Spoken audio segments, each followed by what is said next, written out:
Welcome to this beautiful townhouse nestled in the heart of San Francisco's north of the Panhandle neighborhood.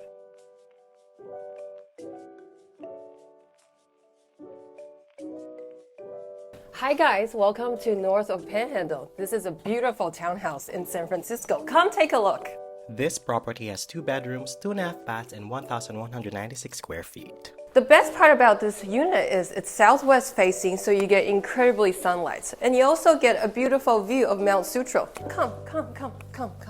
See. This exquisite property showcases beautiful views from the roof deck. You have downtown, Sutro Tower, and Twin Peaks, all within a beautiful 360 view. Enjoy 2 parking spaces and a deeded roof deck for this unit's exclusive enjoyment.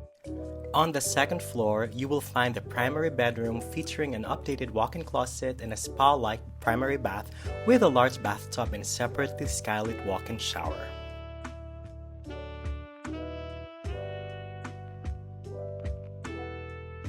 A 2nd bedroom awaits with its own ensuite bath and double closet. The main floor features spacious entrance with open layout, flows seamlessly through living room, dining area, and kitchen. Take a short stroll to the Golden Gate Park, Panhandle, and the Painted Ladies. What do you like about the neighborhood, Ingrid? I love the neighborhood because of its proximity to nature, parks, and shops and restaurants. And I love the neighborhood. People are incredibly down to earth and really diverse. Don't miss this opportunity to experience the epitome of San Francisco urban living in this boutique building that is extraordinarily available.